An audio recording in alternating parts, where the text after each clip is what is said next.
Recently US के vice president JD Vance ने एक काफ़ी इंपॉर्टेंट बयान दिया है जिसमें उन्होंने ये कहा कि जो भारत और पाकिस्तान के बीच में ऑनगोइंग कॉन्फ्लिक्ट चल रही है उससे यूएसए का कोई लेना देना नहीं है। This war is none of our business. JD Vance के इस बयान से पाकिस्तान को बहुत बड़ा झटका लगा है क्योंकि पाकिस्तान को लगता था कि यूएस जब सिचुएशन बहुत खराब हो जाएगी और इंडिया बहुत मैसिव काउंटर ऑफेंसिव लॉन्च करेगा तो उस समय यूएस बीच में आके मीडिएट करना स्टार्ट कर देगा। लेकिन यहाँ पे जिस तरीके से यूएस वाइस प्रेसिडेंट का बयान आया है उससे यह बिल्कुल पता चल जाता है कि यूएस इस समय पूरी तरीके से भारत के फेवर में खड़ा है।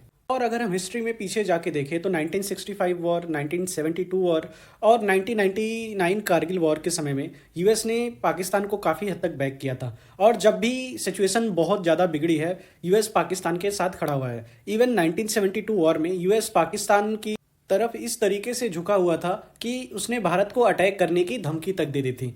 और उसकी जगह पे अगर अब देखा जाए तो जिस तरीके से यूएस ने यह बयान दिया है यह पाकिस्तान के लिए बहुत बड़ा शौक था।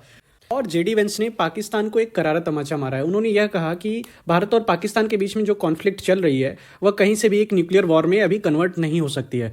ये जहां तक हो सकता है यूएस के इंटेलिजेंस ने इन्हें बताया होगा और शायद दोनों कंट्रीज के बीच में बात हुई होगी इस चीज़ को लेकर, तभी जेडी वेंस इतना कॉन्फिडेंस के साथ इस बात को कह पा रहे हैं।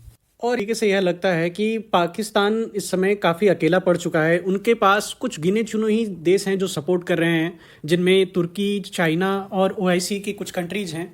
और अगर भारत की बात की जाए इसमें दुनिया की जितनी मेजर कंट्रीज़ हैं, चाहे वो यूएस हो, रसिया हो, फ्रांस हो या फिर ऑस्ट्रेलिया जैसी कंट्रीज़ हो, इजराइल हो, भारत के सपोर्ट में पूरी तरीके से खड़े हैं। और इन सभी देशों ने भारत के एंटी टेरर ऑपरेशन को सपोर्ट किया है। देखा जाए तो यह एक भारत के लिए गोल्डन अपॉर्चुनिटी है। हम चाहे तो इस समय पीओके वापस ले सकते हैं या पाकिस्तान का एक बहुत बड़ा हिस्सा कब्जा सकते हैं, क्योंकि पाकिस्तान ने जिस तरीके से हमारे ऊपर ऑफेंसिव लॉन्च किए थे, हमारे ऊपर अटैक्स लॉन्च किए थे, वो कहीं ना कहीं एक वॉर की तरह था और यह proper Indian military, Indian land पे अटैक किया गया था। भारत चाहे तो इसे एक एक्ट ऑफ वॉर की तरह देख सकता है और बॉर्डर पे जिस तरीके से टेंशन्स हैं वो बिल्कुल ही वॉर जैसी सिचुएशन है। हालांकि भारत ने अभी यह अनाउंस नहीं किया है कि हम एक वॉर में हैं पाकिस्तान के साथ, लेकिन हो सकता है कि अगर ऐसी चीज़ें चलती रही तो भारत जल्द ही यह अनाउंस कर सकता है।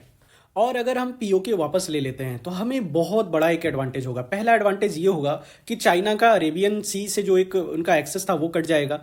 चाइना का जो सीपीईसी प्रोजेक्ट है वह पूरी तरीके से खत्म हो जाएगा और भारत को सेंट्रल एशिया का एक्सेस मिल जाएगा। और अभी तक हम बात करें इंडिया और मिडिल ईस्ट और सेंट्रल एशिया के ट्रेड के बारे में तो हम कहीं ना कहीं स्वेज नहर के रास्ते या फिर ईरान के रास्ते सेंट्रल एशिया को हम एक्सेस करते थे। लेकिन अगर हमारा लैंड बॉर्डर सेंट्रल एशिया से कनेक्ट हो जाता है तो हमारे और रूस के ट्रेड के बीच में एक सिग्निफिकेंट बूस्ट आएगा और सेंट्रल एशिया में भी हम बहुत बड़ी ट्रेड अपॉर्चुनिटी को एक्सप्लोर कर सकते हैं। साथ ही साथ हमारी वाटर सिक्योरिटी काफ़ी हद तक इंश्योर हो जाएगी, क्योंकि जो मेजर ग्लेशियर्स हैं, जो मेजर पीक्स हैं वो पीओके में आते हैं और पीओके अगर हमारे पास आ जाता है तो काफ़ी हद तक वाटर सिक्योरिटी हमारे पास आ जाएगी। और साथ ही साथ हमारी टूरिज्म सेक्टर को बहुत बड़ा एडवांटेज मिलेगा, क्योंकि जो गिलगिट बाल्टिस्तान वाला एरिया है वो काफ़ी खूबसूरत है और जो वखान कॉरिडोर भी है वो भी काफ़ी खूबसूरत जगह है जहाँ पे कई लाखों लोग सालाना विजिट कर सकते हैं। और अगर बात करें इस एरिया के मिनरल्स की, नेचुरल रिसोर्सेज की, यहाँ पे काफ़ी सारे मिनरल्स पाए जाते हैं और यह एरिया काफ़ी ज़्यादा मिनरल रिच एरिया माना जाता है। हालांकि अगर हम पाकिस्तान के साथ एक वॉर में उलझते हैं और हम पीओके को वापस लेते हैं तो हमारी इकोनॉमी को शॉर्ट टर्म के लिए एक डेंट पड़ेगा, जिसमें हमारी इकोनॉमी कुछ समय के लिए स्ट्रगल कर सकती है, बट हम बहुत जल्दी इसे रिकवर कर लेंगे क्योंकि हमारा डोमेस्टिक मार्केट इतना स्ट्रांग है कि हमें इस झटके से उभरने में ज़्यादा देर नहीं लगेगी।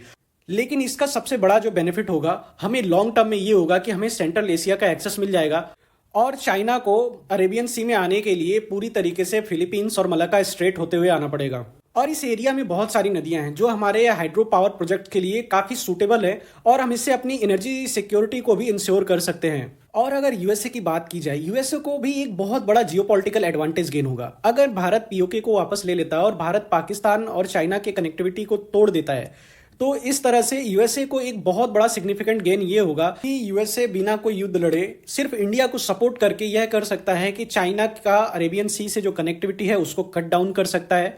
और इसका बेनिफिट यूएसए को जिबूती में, अरेबियन सी में और अफ्रीकन कॉन्टिनेंट तक की चाइना की रीच जो है उसको अफेक्ट करेगा और यह यूएसए के लिए एक सिग्निफिकेंट जियोपॉलिटिकल गेन होगा। और लास्ट में मैं यही कहना चाहूँगा कि इंडिया के पास अपनी जो हिस्ट्री में जो मिस्टेक्स की है उसको सुधारने का एक बहुत ही गोल्डन अपॉर्चुनिटी है। हमारे पास एक बहुत ही अच्छा चांस है कि हम पीओके को वापस ले और पाकिस्तान को फिर से एक नेगोशिएशन टेबल पे लेके आए जहाँ पे हमारे पास अपर हैंड होगा।